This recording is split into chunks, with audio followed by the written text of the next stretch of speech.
Jungle.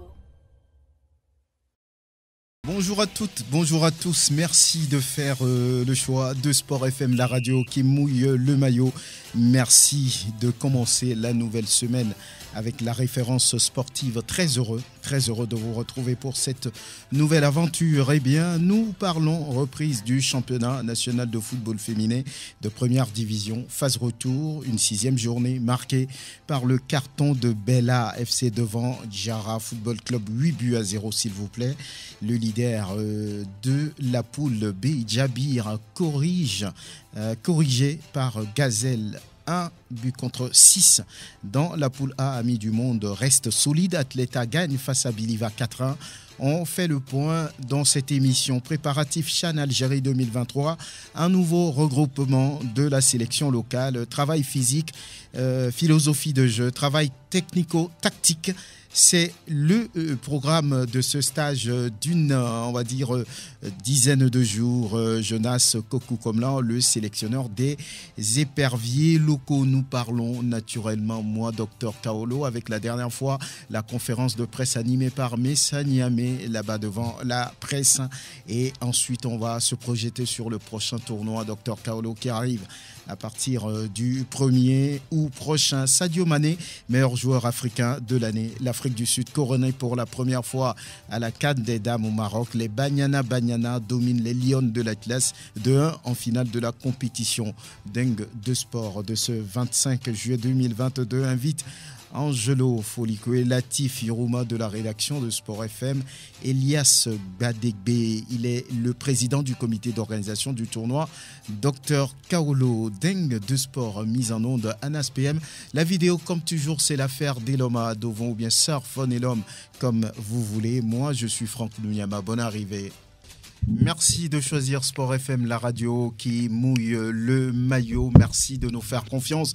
On a bien commencé la semaine, j'imagine. On va d'abord saluer nos invités. Latif Yorouma, bonjour, bonne arrivée. Bonjour Franck, bonjour à toute la table, bonjour à tous. Angelo Folikwe, merci d'être en studio. Salut sportif, Franck Nouniama, bonjour à toutes et à tous. Grégoire Attignon, merci d'être là. Bonjour Franck et bonjour à tous ceux qui sont branchés sur la référence sportive. Voilà, on l'a annoncé en début d'émission, Elias Gadebe, président du comité d'organisation du tournoi, Dr Kaolo en studio, bonjour. Bonjour Franck, bonjour à tous mes amis. Grégoire, Latif, Angelo. Oui, voilà, ravi de vous voir. Voilà, bien entouré. Bien entouré. Merci d'être là aussi. Et on va commencer par cette conférence de presse animée par Messa Niamé, le doyen d'un journaliste sportif du Togo, là-bas, chez lui. Voilà, c'était pour parler un peu de qui était Dr Kaolo 50 ans après sa disparition. Le doyen s'est prêté au jeu et on va pouvoir l'écouter tout de suite, Messa Niamé. Il fut un célèbre attaquant de l'étoile filante. Il a été formé dans un petit club de quartier, Rock Invincible, qui faisait partie de ces petites équipes qui jouaient sur le terrain de Beniglato. Et c'est après Rock Invincible qu'il est arrivé à l'étoile filante de Lomé. Dr Kaolo nous est arrivé de Tchekpo de Dekwe, une localité située à une vingtaine de kilomètres à l'est de Sévier sur la route de Tablibo. Dr Kaolo a vu le jour en 1947. Il avait une certaine façon de jouer qui rappelait la fine écriture d'un stylo qu'on appelait stylo Kaolo. Et c'est pour la finesse de son jeu que ce surnom lui a été attribué. Et pourquoi docteur? Vous savez que les médecins, en opérant un patient, devaient le faire avec précision.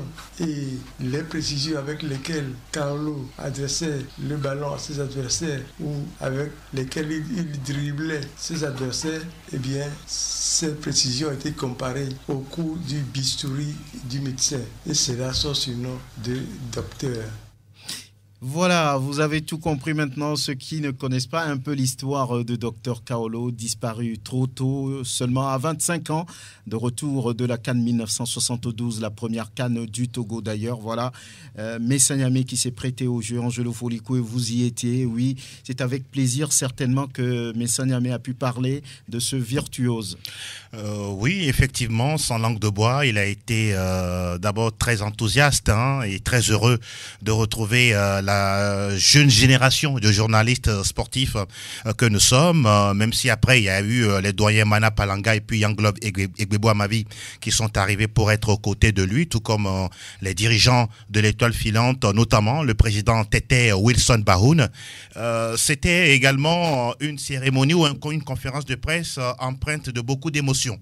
Beaucoup d'émotions parce que nous qui sommes assez jeunes, il est rentré un peu dans l'histoire par rapport à tout son parcours, son comportement, son attitude en club et même au niveau de la sélection. Et c'est justement lors de cette conférence de presse que personnellement j'apprends que Dr Kaolo avait un fils qui a été adopté par un blanc et depuis des années, ils sont partis. Et voilà, ça fait partie de son histoire. Voilà. Beaucoup même s'interrogeaient, a-t-il laissé une famille ou pas? Ça a été bien clairement dit par le doyen Benoît Messa Niamé, que nous saluons au passage. Et au-delà de ça aussi, au-delà du fait de parler de l'Étoile filante, il a évoqué son premier club, Rock Invincible. Je ne sais pas si ça existe encore, parce que voilà... Certainement pas. Certainement plus. Certainement pas. En tout cas, c'est des faits de façon très historique qui ont été retracés par Benoît Niamé, qui également parlait de son parcours en équipe nationale. Quand il était arrivé, il était adopté de tous, très adulé également de tous. Et pour terminer en parlant également de cet aspect un peu particulier qu'il a évoqué, et quand je suis arrivé un peu chez moi, j'ai beaucoup réfléchi. Djibril Karimou, qui a été l'un des premiers professionnels footballeurs togolais évoluant à l'étranger, il a dit, Benoît Messa Niamé, si Dr Kaolo avait un agent ou bien avait eu l'opportunité de quitter très tôt le Togo, il serait resté très célèbre. Malheureusement, ça n'a pas été le cas. Il n'a pas eu cette opportunité ni cette chance-là. Voilà pourquoi il n'a pas pu briller, en tout cas à l'extérieur. Mais en ce qui concerne son histoire au Togo, il demeure quand même quelqu'un, il a dit, d'incomparable. Il a dit d'incomparable. Il semble qu'il a eu une opportunité pour aller jouer à Saint-Étienne, mais bon, il avait refusé, il ne voulait pas. Bon, c'est des histoires qu'on a racontées. Latif également était présent sur les lieux. Lorsqu'on parle de quelqu'un qui driblait comme ce stylo qu'on appelait Kaolo, la finesse de ses dribbles, la finesse de son jeu. Oui, la dernière fois, vous avez appris d'autres choses sur Dr Kaolo? Oui, je savais que docteur, c'était justement pour en fait faire refléter cette image-là. Comment, par exemple, un docteur essaye quand même... La précision, on parle de chirurgie, on dit voilà... Passe chirurgical. Passe chirurgical, mais... Kaolo, je ne savais pas véritablement de quoi il s'agissait. C'était quand même une information quand même toute fraîche qui a été donnée donc par l'empereur, qui a donné tous les détails par rapport justement à l'homme, à comment il a commencé par jouer et d'où le nom, voilà, Dr Kaolo. D'aucuns, oui, ne savaient pas que son nom même c'est Edmond Apeti. Il nous a dit que dans l'équipe à l'époque il y avait un autre Edmond et que lui on l'appelait Edmond V. Ça nous rappelle un peu Kodjovi Mawena qui est arrivé à Gaza, pas Kodjovi Mawena, Kegbalo Kodjovi, arrivé à Gaza très petit et on l'appelait Kodjovi. Alors que son nom, c'est Kodjo. Et le nom Kodjovi est resté. Mais aujourd'hui, il réclame son nom. Il dit ce n'est pas Kegbalo Kodjovi, c'est Kegbalo Kodjo. Il faut enlever le V. Il faut enlever le V. Donc, voilà, Dr Kaolo était petit et donc on l'appelait Edmond V. Mais le nom qui est resté, c'est Dr Kaolo.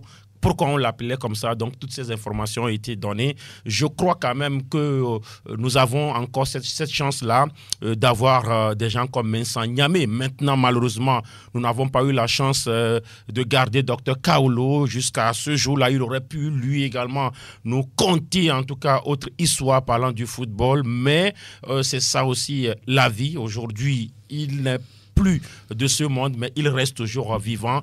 On parle de Dr Kaolo par rapport à l'étoile filante, par rapport à la CAN 72, par rapport à tout ce qu'il a pu laisser. Je crois quand même que félicitations à l'initiative, surtout à l'étoile filante qui aujourd'hui, ma foi, est en train encore de faire perdurer cette légende-là. On a pu lire en tout cas un meilleur joueur de tous les temps. Voilà, Kaolo reste Kaolo et on n'aura pas de Kaolo. Voilà, donc Dr Kaolo qui reste incomparable, dit Benoît Messanyame, qui l'a connu, qui l'a vu à l'œuvre d'ailleurs, et qui parlait de ses obsèques où il y avait des milliers et des milliers de personnes ce jour-là. S'il était vivant, il aurait 75 ans. Elias Kadegbe, vous y étiez également ce jour-là, c'était ce week-end juste.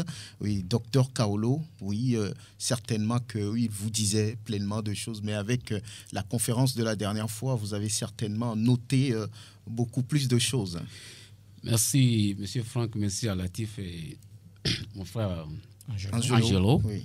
Et avant toute chose, permettez-moi de dire un petit coucou à tout le staff administratif de l'étoile filante de Lomé, avec à sa tête maître Wilson Tété, à mon frère Eric et surtout à nos frères et au staff technique et nos supporters.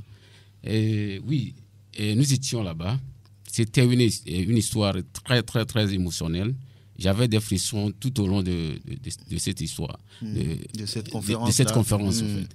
Et qui est Kaolo? C'est que nous, on était petits quand on venait, donc il suffit de se référer à un joueur. Donc c'était le Kaolo. Moi qui est à quelques kilomètres de Lomé, donc tout, quand on jouait, c'est Kaolo. Maintenant, la chance nous est donnée par l'étoile filante de connaître vraiment ce joueur. On dit jamais, on dit que les stars ne meurent jamais. Et c'est ça. Donc mes frères, ils ont tout dit déjà, et je n'ai que à approuver ce qu'ils ont dit. Kaolo demeure toujours Kaolo. Et l'empereur nous a dit, pour le répéter, il a dit, que même les heures ne lui suffiront pas de raconter l'histoire de Dr Kaolo. Donc Kaolo demeure toujours Kaolo. Il a dit, s'il y avait les réseaux sociaux, s'il y avait, on va dire, les télévisions comme aujourd'hui, on aurait certainement les images de Dr Kaolo pour le voir à l'œuvre. Voilà, ce dont on parle de lui, ce virtuose, parti très tôt. Grégoire également en sait quelque chose. Oui, on nous a raconté des histoires sur Dr Kaolo. On a lu également des choses par rapport donc, à cette personne-là aujourd'hui, malheureusement, qui n'est plus. Je crois que, en tout cas, l'étoile filante a bien fait donc de rendre quand même cet hommage-là à Dr Kaolo, parce que Dr Kaolo a fait quelque chose à l'étoile filante, et également aujourd'hui on comprend que véritablement il faut célébrer cet homme, même s'il n'est plus donc de ce monde. Donc je me dis que c'est l'hommage là qu'on doit véritablement donner à Kaolo. C'est ce que l'étoile filante essaie de faire également à travers cette conférence de presse, parce que oui, il y a l'empereur qui est là, qui connaît beaucoup plus ce joueur, qui l'a connu beaucoup plus d'ailleurs. Voilà pourquoi on l'a sollicité pour quand même parler, témoigner de lui aujourd'hui. On a encore d'autres informations par rapport donc à Dr Kaolo. Bon, il n'est plus de ce monde. Peut-être qu'il serait ce meilleur joueur de tous les temps du Togo. On ne l'a pas connu quand il a joué, mais on a quand même des histoires, on a des informations par rapport à lui. Et là, pour ceux qui l'ont connu, Kaolo reste quand même ce meilleur joueur-là. Un joueur irremplaçable, dit le doyen Benoît Messanyame. Et pour continuer de célébrer ce virtuose, ce joueur talentueux, parti tôt, l'étoile filante a envie quand même de mettre en place un tournoi qui va commencer bientôt. Tournoi Dr Kaolo qui va réunir des clubs. Vous êtes le président du comité d'organisation de ce tournoi-là. Alors, oui. Pourquoi un tournoi Dr Kaolo? C'est toujours dans le sens de célébrer le joueur, de lui rendre hommage? Oui, d'abord, mon frère Grégoire l'a dit. Dr Kaolo fut cette star emblématique de l'étoile filante. Et c'est l'étoile filante qui veut honorer son joueur. Les talents sont indimensionnels. C'est-à-dire, on veut faire vivre encore ces moments dans la jeunesse qui vient. Qui est Dr Kaolo? Qui est étoile filante? Donc c'est pour cela que le bureau exécutif a décidé d'honorer, de célébrer les talents de ce joueur. Et on n'est pas là seulement pour célébrer les morts. On doit vivre avec les talents et comme on dit toujours dans les églises, que tes œuvres te suivent. Donc, nous sommes là toujours pour faire vivre Dr Carlo et que la nouvelle génération puisse puiser quelque chose de ces talents-là qui nous a manqué tant. Docteur Carlo, que beaucoup n'ont pas vu jouer. Aujourd'hui, dans les rues, on écoute, on entend même des joueurs dire Nini Docteur Carlo et Nini Carlo, mais ils ne l'ont jamais vu. Oui. Voilà. Alors, il y aura combien de clubs pour ce tournoi? En tout, pour tout, on a 8 clubs. Divisés en 3 parties. Bon, il y a les clubs de la Cara, ASCO et ASK. Il y a les clubs de D1 de Lomé. Il y a Dito, OTR, Togoport, Entendeux et 2 clubs historiques de Lomé, à savoir Agaza et Étoile Filante. Alors, est-ce que tous ces clubs ont donné leur accord, puisqu'on sait que les joueurs sont en vacances, les clubs, peut-être ceux qui s'apprêtent, c'est bien ASCO et puis ASK qui sont sur le continent. Tous ces clubs vous ont donné leur accord? Majoritairement, oui. Et on travaille sur ça pour avoir tout l'effectif. C'est 8 clubs pour ce tournoi. Voilà. Très bien. Alors, qu'est-ce qu'on peut attendre? Ça commence quand? Et voilà, il faut une organisation, un tirage, et puis tout ça là. Qu'est-ce que ça Oui, ça le temps est presque contre nous. Donc, on a prévu commencer le tournoi le 6. Et il y a une conférence de presse qui est en jeu, bien sûr. Donc, le tournoi, ça va se terminer le 21 août. Le 21 août. Voilà. Ça commence le 6, ça prend fin le 21 août. Ouais. Il y aura après une conférence de presse pour annoncer tout ça. Pour annoncer le tirage, ce sera le premier. Et vous et les confrères seront tous invités. Et ça serait un début de la fête. Quoi. Voilà, une grande fête. Voilà. Très bien, en bleu. Voilà. Voilà, Grégoire a dit, voilà, je crois que c'est une très belle initiative, organiser ce tournoi en honneur, en hommage à Dr Carlo pour célébrer le joueur. Tel qu'il vient de le dire, oui, il faut quand même, oui, on parle de Dr Carlo, mais il faut que la jeune génération aussi ait quand même des informations par rapport à celui-là dont on parle. Et donc aujourd'hui, il y a ACK, ASCO, les 2 clubs, c'est le champion et le vice-champion. Les 2 clubs représentent le Togo en Coupe continentale. Je crois que ce sera également une opportunité à ces 2 formations de préparer justement les Coupes continentales parce que ça arrive bientôt. Maintenant, on prend les clubs de la capitale, Dito, Togoport, OTR en temps de Lomé et qui aussi se préparent pour la nouvelle saison. Donc, on est en train de copter des joueurs ici et là. On est en train donc de prendre des joueurs. Il faut essayer ces joueurs-là, les voir à l'œuvre avant véritablement de les faire signer. Maintenant, on parle des 2 clubs, 2 anciens clubs, à Gaza de Lomé et Étoile Filante de Lomé. L'Étoile Filante qui reste le club de Dr Carlo. Et puis à Gaza, c'est l'autre club rival. Le premier club du Togo. Du Togo. Et puis à Gaza, c'est l'autre club rival, si on peut le dire, de l'Étoile Filante. Et donc, ces 2 clubs viennent s'ajouter à ces clubs de première division. Je crois que c'est une très bonne chose. Maintenant, il va falloir que les équipes le démontent sur le terrain. On verra ce que ça va donner quand ça va démarrer.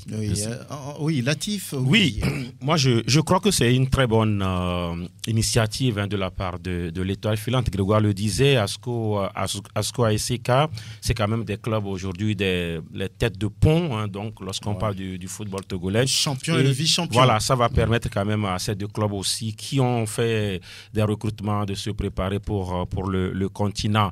Alors il y a l'Étoile Filante qui organise et qui est le tout premier club, en tout cas organisé, créé du Togo. Benoît Messanyame nous a rappelé d'ailleurs cette histoire-là. 32, le bleu aujourd'hui, des gens sont supporters de l'Étoile Filante, mais ne savent pas d'où vient le bleu, la couleur bleue. Messanyame nous a quand même retracé cette histoire-là. L'étoile, mais l'étoile, le mot filante, l'étoile qui file.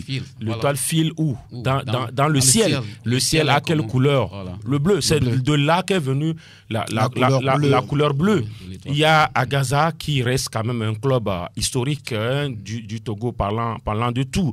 Et il y a l'Entendeux qui aussi est un club historique, puis d'autres clubs organisés de Lomé. Seulement, je n'ai pas vu Semassi qui aujourd'hui, certes, a des soucis dans l'organisation, mais qui reste un club historique également, bien sûr. qui est quand même le club le plus titré. Ça devrait aussi donner une autre dimension à cette compétition parce qu'on parle du Dr Kaolo. C'est une légende. Les clubs légendaires devraient aussi venir. Bon, maintenant, l'organisation quand même est bien huilée. Je crois que c'est bien pensé. Ça va quand même donner plus d'allant, plus de dimension à ces manifestations-là. Un tournoi à 8 Angelo, oui, pour couronner la célébration à l'endroit de Dr Kaolo du 6 au 21 avec les clubs qu'on vient de citer.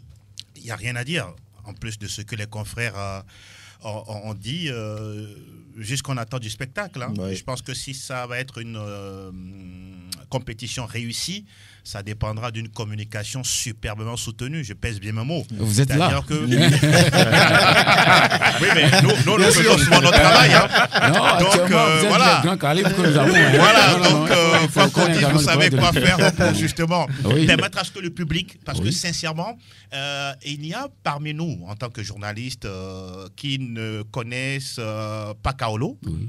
Il y a, on verse certes sur les réseaux sociaux, mais quand vous voyez justement l'affiche, la seule que l'on a souvent, Edmond Appétit, Dr Kaolo, vous voyez d'abord la morphologie du monsieur, son maillot, son short et puis le bas qu'il a porté à l'époque. C'est ça. On l'a même exposé récemment lors de la semaine du journalisme sportif. Vous voyez le charisme que la personne dégage. Donc, je pense qu'au niveau de l'organisation, tout ça sera mis en compte pour permettre à ce que les jeunes, les tout petits, donc, quand ils parlent de Kaolo, on sait que oui, voilà à quoi il ressemble. Et puis, terminant en parlant de ceci, le fait de ne pas avoir ces massifs, je pense que c'est un véritable quid, hein, parce que là, oui, on sait très bien que les clubs traversent des moments un peu compliqués, mais ce serait quand même bien d'avoir les guerriers de Tchaoudjo au sein de ce tournoi. Mais bon, on dit souvent à l'impossible, nul n'est tenu. Vous avez quand même essayé. S'ils ne viennent pas, c'est pas grave. Peut-être ce serait pour une prochaine fois. Oui, et Elias, oui, Semassi ne viendra pas. Maintenant, où est-ce que ce tournoi va se jouer? Il semble que c'est le terrain, le stade municipal et puis celui d'Agaza pour... oui, pour le moment, c'est les deux stades qui sont choisis. Et Semassi, le côté de Semassi, c'est bien vrai. Semassi, c'est une équipe historique du Togo. On aimerait que vraiment on fait l'ensemble. Mais comme Angelo l'a dit, ce n'est qu'une première édition. Nous sommes là pour les suggestions. Donc, nous sommes là avec une oreille attentive. Donc, on saura quoi faire prochainement. Très bien. Oui. Que voulez-vous dire avant de partir? Tout d'abord, je remets ce projet aux mains de notre grand créateur, Dieu Tout-Puissant, et aux mains de nos ancêtres, bien sûr, qui nous conduisent jusqu'à la fin de ce projet et surtout la réussite de ce projet. Ça vous tient tellement à cœur. Bien sûr. Beaucoup de courage à vous. Ces genres d'organisation, c'est pas facile. On sait un peu ce que c'est, donc beaucoup de courage à vous. Merci. Franck, moi, je voudrais ajouter quelque chose. Ce que l'Étoile filante est en train de faire aujourd'hui, en principe, ce n'est pas, oui, Dr Kaolo reste un joueur de l'Étoile filante, mais je crois que Dr Kaolo a également fait pour le Togo. Et dans le temps, je crois, le colonel Roch Balakiem Nyasingbe avait instauré un tournoi Coupe Dr Kaolo qui se jouait. Mais je crois qu'il revient à la fédération de reprendre cette compétition-là. Il y a Coupe Dr Kaolo, Coupe Maman Danida, Coupe Bella Bello qui sont organisées. Les coupes-là, c'est pour les filles, mais la Coupe Dr Kaolo, c'est pour les clubs de première et deuxième division. Je crois que si on peut remettre cette compétition, ça fera quand même du bien. Parce que là, on sait ce que ça a donné dans le temps. Dito ou encore SOTR ou encore ASCO ont participé à ce genre de compétition. Il faut que la fédération y pense. Il y a l'Étoile filante qui a pris le relais. Très bien. J'espère que l'Étoile filante va participer parce que l'essentiel c'est de l'organiser. Sinon, la fédération, bon, la Natura aurait du vide. Hein. L'Étoile filante l'a pris. Peut-être demain, moi, je vais prendre un tournoi à Bella Bello. La Natura aurait du vide. Très bien. Voilà. Oui, Dr Kaolo disparu en juillet 72 et puis Bella Bello disparu en novembre 73. Deux stars qui visiblement disparaissaient pratiquement, on va dire, dans la même période. Et puis, c'est des gens qui sont irremplaçables. Aujourd'hui, lorsque vous regardez la musique togolaise, personne Personne ne fait mieux que Bella Bello, il faut avoir le courage de le dire. Donc voilà, c'est bien de les célébrer, de revenir sur ces genres de trophées pour le meilleur de la culture du Togo et le meilleur du football ici. Merci d'être venu, Elias Gadegbe. On est ensemble. Merci. À très bientôt. Merci. Et l'on parle maintenant de la sélection locale qui s'apprête pour les éliminatoires du CHAN Algérie 2023. Un nouveau stage d'une dizaine de jours entre le 23 et le 30 juillet prochain. Les séances ont déjà commencé et voilà, on va commencer par écouter Abui Thierry qui fait partie de cette sélection locale. C'est toujours un plaisir de venir en sélection, défendre des drapeaux de la sélection. On s'habite à bien faire à chaque fois qu'on vient. On a travaillé le pressing à la perte de la balle et le bloc équipe. Donc on essaie de défendre en bloc et puis de presser l'adversaire à chaque fois qu'on perd la balle pour pouvoir récupérer assez et puis repartir de l'avant. Vous jouez contre le Niger en aller-retour. Vous avez une idée sur l'équipe? En global, j'ai des informations sur l'équipe. C'est pas une équipe à prendre à la légère. Donc il va falloir qu'on soit sérieux, déterminé, appliqué et qu'on arrive à saisir quand même les occasions nécessaires dans le match pour pouvoir plier tout de suite la rencontre. Le CHAN, le Togo y sera? On fera tout pour que le Togo y soit. Espérons bien qu'on ait beaucoup de chance et puis qu'on sache saisir les occasions et être réaliste. Et on y sera. Abui Thierry, à l'instant, il a cette confiance-là derrière lui. C'est Omedové qui a rejoint, vous le savez, entre-temps, Asko de Kara aussi. Il a été interrogé aussi. Dans l'ensemble, ça va. On a fait 2 jours parce qu'on a besoin de la force physique aussi. Donc, on a travaillé physiquement le matin et un peu tactiquement le soir. Donc, on est en train de travailler sur les 2 points. Vous retrouvez cette équipe jeune, vous en tant que capitaine, c'est quoi votre responsabilité? Très content de jouer avec les jeunes parce que ça donne envie aussi de jouer comme eux. Je dois beaucoup les aider en dehors du terrain et sur le terrain. C'est pourquoi je suis là. Je vais faire mon boulot. Le Togo veut enchaîner un deuxième CHAN. Qu'est-ce qui se dit entre vous souvent quand vous vous retrouvez? C'est un défi à relever parce que le Togo a été à CHAN la fois dernière. Nous, on ne doit pas rater. C'est notre temps aussi d'aller, donc on doit se qualifier.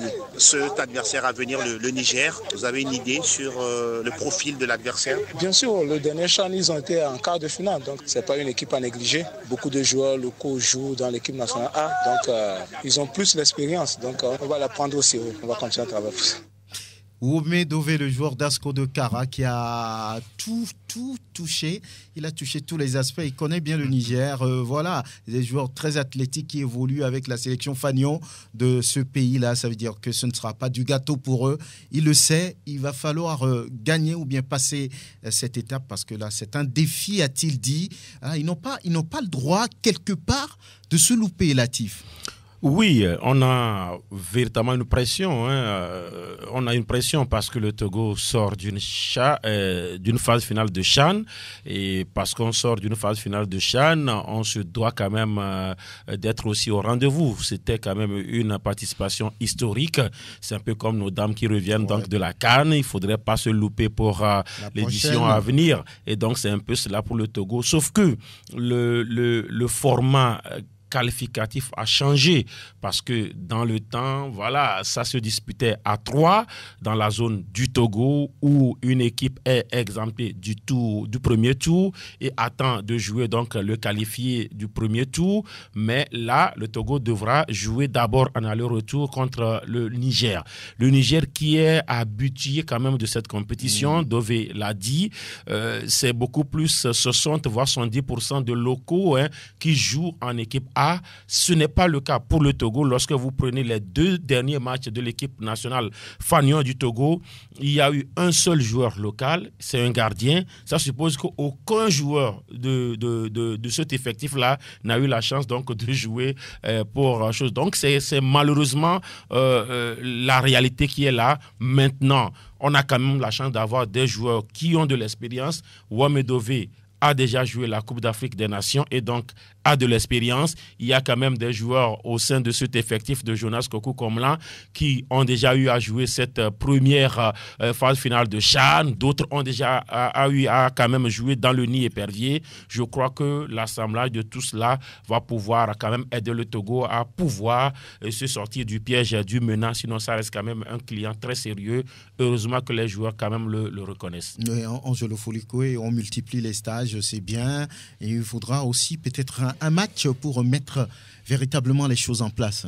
Au-delà du fait que les joueurs soient conscients de l'enjeu et puis de l'objectif de ce genre de regroupement, je pense aussi que les joueurs aujourd'hui, quoi qu'on dise, sont presque connaisseurs de l'équipe adverse. C'est-à-dire qu'ils utilisent peut-être bien leurs réseaux sociaux, histoire de voir exactement ce qu'il se passe du côté du Niger. On rappelle très bien que le Niger, certes un pays enclavé, mais attention, c'est un pays où d'abord l'USGN, où évolue un de nos compatriotes, a évolué à la campagne interclub la saison dernière. Il y a l'AS Nigelec également, qui était également en compétition. Quoi qu'on dise, ce sont des joueurs qui sont reversés au niveau de la sélection locale. Donc, la question de performance ou d'expérience existe. Au-delà de ça, Aruna Doula, la dernière fois, on ne cessera jamais de le dire, le Niger a quitté Niamey pour aller en Alger pour disputer une compétition à 4 avec l'Algérie, la RDC et une autre sélection. Vous comprenez que oui, la qualité des sparring partenaires, c'est vraiment pris au sérieux. Et puis, bon, quand on écoute un peu Jonas Kokou comme là, on l'a interviewé la dernière fois, il est en train de préparer un match amical contre la Côte d'Ivoire. Ça va se faire peut-être le 29, au plus tard le 30, ici à Lomé. Ils aimeraient également jouer contre le Mali du côté de Bamako, même si pour l'instant, les procédures administratives, c'est pas vraiment calé. Donc, on prend au sérieux, en tout cas, ces deux matchs-là en aller-retour, quoi qu'on dise. Le Niger, ils sont presque en train de vouloir se qualifier pour la 4e fois pour le CHAN. Le Togo, pour la seconde fois ou la 2e fois consécutive. Vous comprenez que les enjeux sont là. Pour terminer, la dernière fois, c'était dimanche, lors de la séance d'entraînement. On voit que les gardiens sont un peu pris de côté, avec des travaux spécifiques. Les joueurs de coups francs, notamment Chatakora Siemio et puis Wome Dove, sont également pris sur des coups francs standards à jouer avec des hommes, bien comment dit-on, des bonhommes imaginaires juste devant le gardien, histoire de travailler la qualité de frappe lorsque on aura peut-être des situations de coups de pied arrêtés dans le jeu, en aller comme au retour. Donc voilà un peu de façon ramasser ce que j'ai vu. On attend simplement le match face à la Côte d'Ivoire, ce que ça va dégager, et surtout on sait très bien que l'enjeu va se situer au niveau du match aller face au Niger et lors de la manche retour. Voilà, c'est tellement important pour le Togo. Le match contre le Niger devrait avoir lieu entre le 26 et le 28 août prochain. On va dire que c'est dans un mois. Il faut aller vite, même très vite.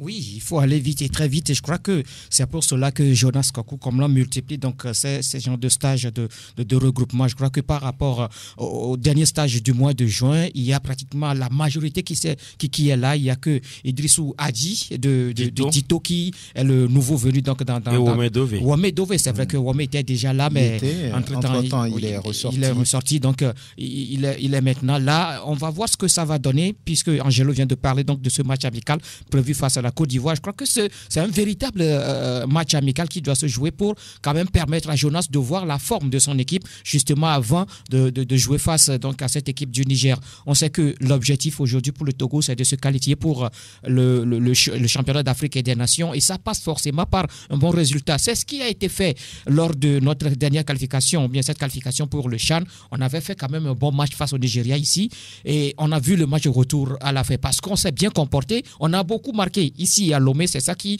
a justement permis au Togo de se retrouver donc à cette phase finale du championnat d'Afrique. Il va falloir être beaucoup plus sérieux pour le match aller, parce que le Togo reçoit le Niger au match aller. Il va falloir être beaucoup plus sérieux dans ce match, faire un bon résultat pour ne pas se faire surprendre au match retour. Et ça passe forcément par ces matchs tests là. Il faut laisser ces matchs là avec les clubs de D1 ou de D2 ici à Lomé. Il faut choisir de vrais adversaires. Je crois que c'est ce qu'on a compris maintenant. Il va falloir le faire.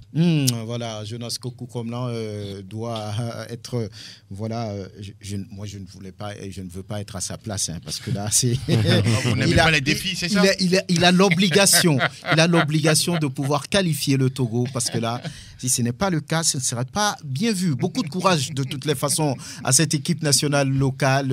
Voilà, ça peut le faire si le Togo a réussi quand même à sortir le Bénin et puis le Nigeria. Pourquoi pas le MENA? C'est possible. Et le championnat national de football féminin qui a repris après la Coupe d'Afrique des Nations des dames là-bas au Maroc. Le Togo, vous le savez, qui était éliminé au premier tour, est rentré depuis plusieurs jours maintenant, et le championnat a repris avec des scores assez vraiment intéressants pour certains clubs. Par exemple, Bella qui a balayé Diarra sur le score de 8-0. Et puis Diabir, le vice-champion en titre, qui a perdu face à Gazelle, 1-6. Ça n'était pas attendu. Il semble qu'il y avait seulement une réserviste. Je ne sais pas où est-ce qu'on a laissé les autres joueurs, mais on va pouvoir parler de ce match entre Amis du Monde et puis Tempête Football Club avec cette victoire des Amis du Monde 2-1. On va écouter le patron de cette équipe des Amis du Monde, le manager Womo Didier. Il y aura toujours une autre mélodie à la phase retour. C'est ce qu'on a observé. C'est franchement encore plus la condition physique, un peu de tactique. C'est ce qui a fait qu'on est arrivé à bout. Le retour des filles de la CAN, l'expérience, ça commence à payer ou il faut encore attendre beaucoup de temps? Pas assez. J'ai dit, on m'a posé la question une fois ici, s'ils allaient à la CAN, qu'est-ce qu'ils vont faire? J'ai dit non, mais il faut goûter, il faut sentir. Ça travaille le mental. Lorsqu'elles sont arrivées, ça a changé un tout petit peu. Il faut un peu de temps, ça va être plus fort. Ça va arranger plutôt aussi notre équipe nationale, c'est bon. La longue trêve, est-ce que ça a cassé votre rythme? Pas du tout. Chez nous, on a continué quand même les entraînements. Ça n'a pas tellement cassé le rythme quand même. À l'instant, Womo Ametepe, l'entraîneur des Amis du Monde, en face, c'était Moussa Sakibou. Les enfants n'ont pas de vérité. C'est par rapport à la reprise brutale que tout le monde suivait le championnat à la maison, les Coupe d'Or. Et puis on nous a demandé de jouer. C'était difficile de regrouper les enfants et reprendre les entraînements. Donc on a dû essayer. On a fait 3-4 jours d'entraînement. Ça pesait un peu, mais c'est ce qu'il fallait faire pour qu'on puisse voir un bon jeu. Au match aller, c'est 5-2, mais match retour 2-1. Il y a eu des réglages face à cette équipe-là. Réglages, j'en fais chaque temps. Au match aller, en plus c'était la fatigue. Le match retour, on a tout parlé. Vous avez vu, en deuxième mi-temps, on a joué que dans leur camp. C'est l'espérance qui a marqué. C'est moi, c'est les enfants, ils sont en train de les former. Quand ils vont grandir, mûrir un peu en espérance, je suis que ça va payer. Je me félicite parce qu'on a fait ce travail la fois dernière par rapport au match aller. On a tout travaillé pour au moins satisfaire le pays, pour jouer. C'est ça qui a fait que la finition n'a pas été. Voilà les autres résultats dans ce groupe A. Ahé domine Wina Girls 2-1. Biliva qui prend 4 buts et qui a réussi à mettre 1 face à Atleta. Et puis Amis du Monde a gagné. Et Amis du Monde qui reste solide, Angelo. Le match d'hier a été très compliqué, très difficile. C'est vrai qu'il a fallu attendre la 32e minute pour voir le premier but de la partie. Il faut quand même retenir que l'équipe de Tempête... oui, techniquement, bon, ce n'était pas forcément au même niveau qu'Amis du Monde, mais ils ont mis de l'intensité. Ces joueuses étaient très présentes sur la porteuse de balle, même si la dernière passe n'était pas forcément au rendez-vous. Sur les coups de pied arrêtés, c'était compliqué de mettre vraiment de la puissance.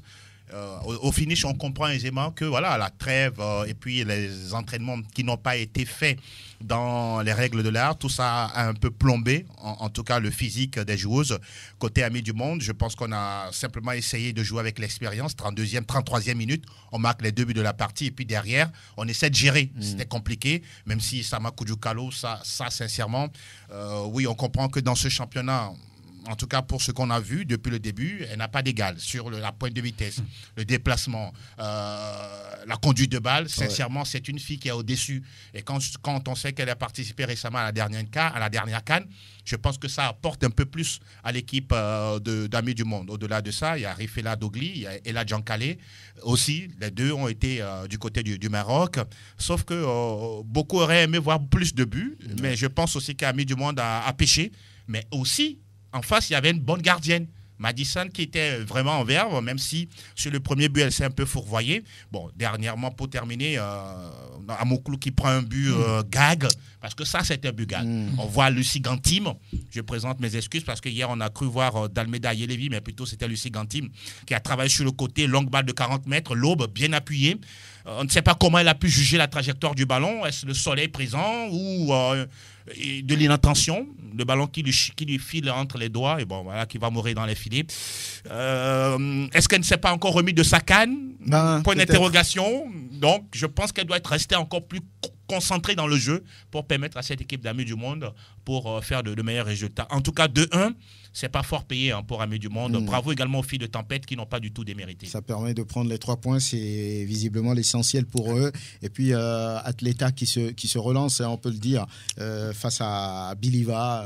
Oui, Atleta se relance. On sait que déjà au match aller, Atleta avait également gagné, je crois, par 3-0 cette équipe. Aujourd'hui, pour le match retour, Atleta donc remet ça et gagne 4-1. Mais moi, je voudrais véritablement voir la forme de cette équipe-là, parce que à la phase aller, ce n'était pas une grande équipe d'Atleta qui a disputé cette phase aller. Maintenant, pour cette phase retour, qu'est-ce qu'elle présente comme jeu? Comment est-ce que les joueuses se comportent sur l'aire de jeu? Parce que vous savez et que cette équipe-là va représenter le Togo au préliminaire de la Ligue africaine des champions. Donc, il va falloir en tout cas voir une autre formation d'Atleta. C'est ce que moi, je cherche à voir. Bon, ça, c'est le premier match de cette phase retour, parce que là, il y a 2 sérieux adversaires qui arrivent.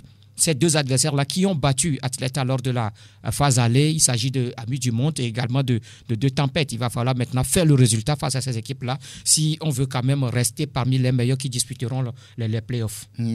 Lorsqu'on regarde l'autre match, c'est Harry qui a battu 2-1, c'est Wina Girl, c'est un club qui évolue aussi. Mais les résultats marquants, c'est quand même dans la poule B, Latif. On n'a pas suivi le match, c'est vrai, mais on peut analyser lorsqu'on connaît le calibre des clubs qui ont joué. Bella qui a marché sur Diarra, 8-0. Oui, je crois que ce score n'étonne pas, parce que Diarra n'est pas dans le coup depuis la saison dernière. Ouais. C'est parce que justement la fédération n'a pas pu organiser ce championnat de 2e division, où voilà, Diarra, qui n'a pas marqué un seul point dans cette compétition, est resté encore en 1re division. Maintenant, vous prenez quand même l'adversaire. Bon, Bella a profité quand même de cette situation et a planté 8 buts. Mais lorsque vous prenez le match Gazelle-Djabir, certes, Gazelle est monté un tout petit peu en régime. Souvenez-vous de ce dernier match de la phase aller. On a vu Gazelle battre Bella de Kara. 3-2. Maintenant, lorsque Djabir prend 6 buts face à Gazelle, c'est là où il y a beaucoup d'interrogations. Djabir, c'est quand même le vice-champion du Togo. Djabir, c'est ce club-là qui a fait quand même rêver tout le monde. Mais lorsque vous prenez un peu la fiche de match, vous avez parlé d'une réserviste. Moi, j'ai eu comprendre même qu'il n'y avait même pas de remplaçante. Comment est-ce qu'on peut comprendre qu'une équipe quand même qui joue pour une qualification pour les playoffs, qui joue en 1re division, ne puisse pas aligner de réservistes? Parce que même des fois, on dit tel est souffrant, tel est indisposé, mais quand même, on met un nom sur la feuille de match. On aurait pu mettre quand même des noms sur la feuille de match, même si ces joueuses-là ne peuvent pas quand même. Mais on arrive avec 11 joueuses.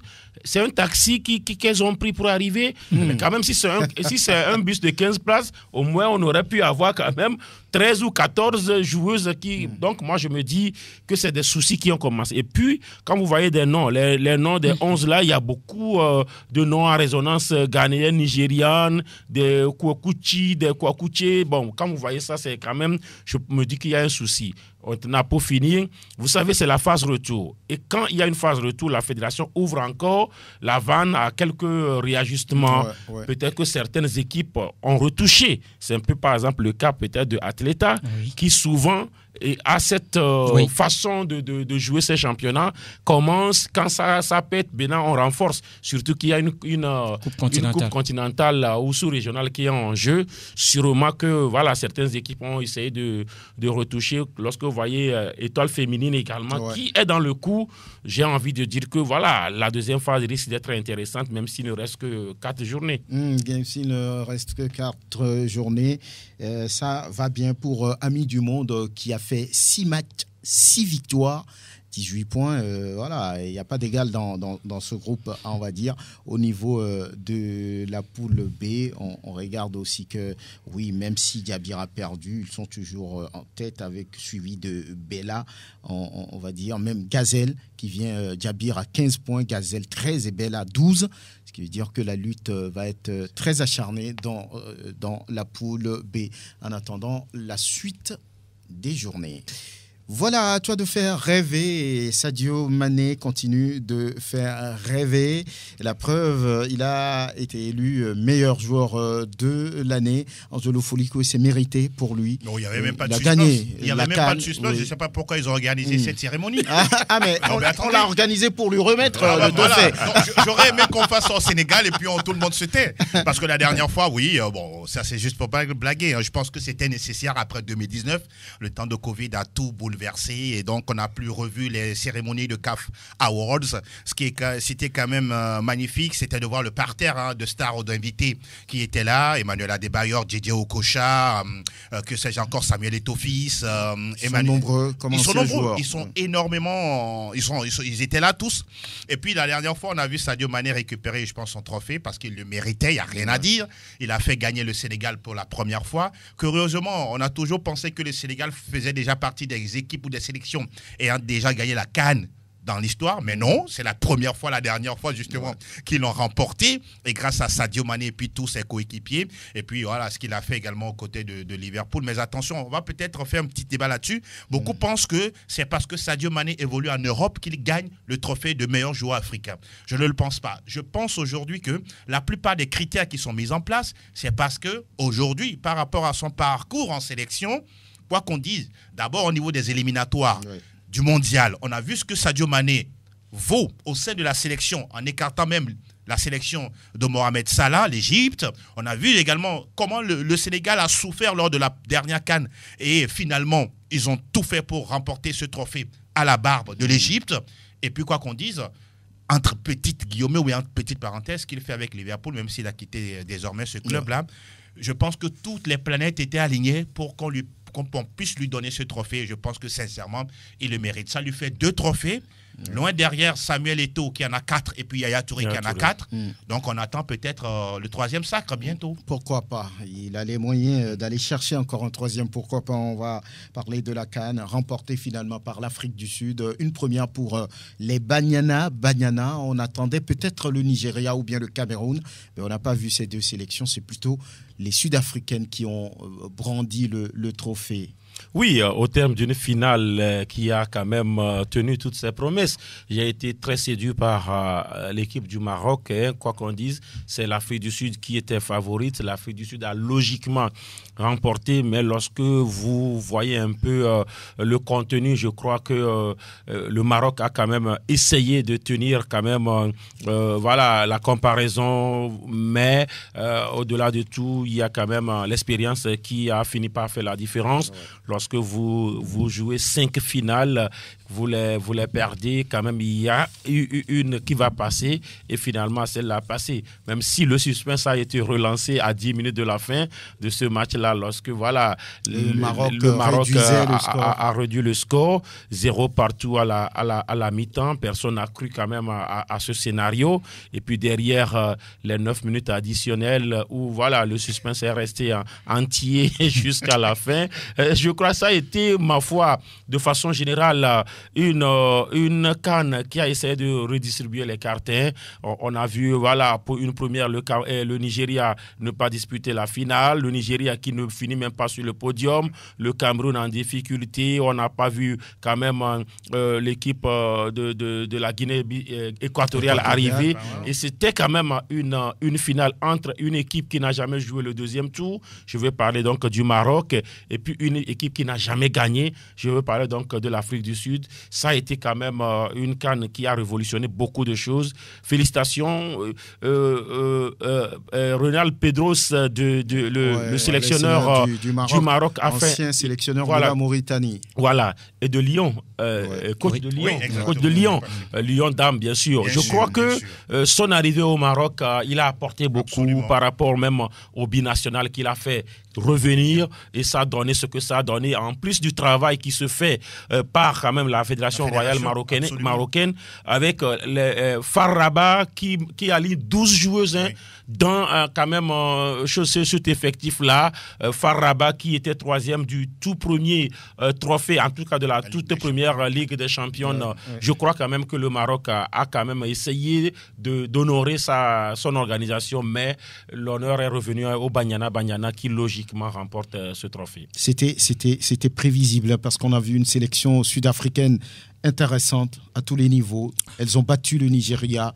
Ben voilà, c'est une équipe. Oui, je suis d'accord. Lors du premier match, on a vu quand même la volonté, la détermination de cette équipe sud-africaine venir à bout justement du Nigeria. Ensuite, au fil de la compétition, mais on a quand même vu une équipe sud-africaine qui a connu des difficultés, beaucoup de difficultés d'ailleurs en demi-finale face donc à la Zambie. Il a fallu donc ce pénalty dans les derniers instants pour permettre quand même aux Sud-Africaines de se qualifier pour la finale. Maintenant, je crois que pour l'Afrique du Sud, ce n'est pas aussi une surprise parce que là, on sait que cette équipe-là a l'habitude de jouer loin dans cette compétition. Là, lors de la dernière édition, cette équipe a disputé la finale face au Nigeria, perdu donc au tir au but face justement à cette équipe nigériane. Et donc, logiquement, cette équipe sud-africaine est arrivée à se retrouver en finale. Maintenant, la surprise, c'est bien sûr le Maroc. Oui, certes, le Maroc a organisé cette compétition, mais également, on a senti que du côté du Maroc, il y a un travail qui se fait et on veut véritablement également essayer de remporter cette Coupe d'Afrique des Nations parce qu'on l'a organisée. Maintenant, il y a l'expérience qui a permis à cette équipe sud-africaine de l'emporter. Et il y a également cette expérience-là qui est là du côté de cette équipe sud-africaine parce que quand vous les voyez jouer, elles sont beaucoup plus à l'aise sur le terrain et déjà avec le sélectionneur, ça fait le deuxième trophée pour elle également, pour ce qui concerne la CAF Award, ce qui veut dire qu'il y a un travail qui se fait également. Latif parlait tout à l'heure de Reynald Pedros, on a vu sa touche, parce que là déjà avec Lyon, on voit ce que le monsieur a fait avec le club français. Maintenant ici, on voit également le travail de cette équipe-là, le travail sur le terrain, le comportement justement des filles. Certes, on a essayé d'aller chercher des joueuses ailleurs, mais qui sont arrivées, mais il y a quand même le travail qui a été senti. On a vu aujourd'hui arriver donc en demi-finale parce que là, battre le Nigeria également en demi-finale, ce n'est pas aussi donné à n'importe quelle équipe, mais le Maroc l'a fait pour finalement venir en finale. Bon, on a perdu cette finale, mais je crois que ce ne sera pas aussi une déception totale. Oui, pas une déception totale. Angelo, un petit mot là-dessus? Mais juste pour dire, pour corroborer tout ce que les collègues ont dit, aujourd'hui, si Faroujik Lekja est toujours le meilleur président, en tout cas quand on parle de fédération sportive, c'est qu'il a une politique, il a une vision. Aujourd'hui, le football marocain, minimum, c'est 3 milliards de francs CFA qu'on verse dedans chaque saison. Le club, la première division au Maroc, le minimum qu'on vous donne, c'est 70 millions. 70 millions pour préparer la saison. Et avec ça, vous ne pouvez que progresser. Oui. Et 3 milliards, avez-vous dit? Donc, combien au Togo pour tous les sports? Sans commentaire. Pour tous les sports. Togo, ça fait la moitié pour tous les sports. Pour tous les sports. 1,5 milliard pour tous les sports. Et le Maroc met sur la table 3 milliards pour juste le football. Féminin. C'est féminin. Féminin. Le football féminin. Pas le masculin. Non. Le football féminin. Je parle de football féminin. 5 600 000 € par saison. Ça fait 3 milliards, près de 3 milliards de francs CFA dans le football féminin. Allez-y, comprendre quelque chose. Le club de première division de foot féminin au Maroc a droit à 78 millions de francs CFA. Combien pour les messieurs? Allez imaginer. Voilà, merci, on va terminer sur ce point. Merci Latif Yorouma, merci Angelo Folico, Grégoire Attignon, merci à Elias Gadegbe, il est le président du comité d'organisation du tournoi Dr Kaolo qui va démarrer bientôt, et l'homme à Dovon, Anas PM. À très bientôt.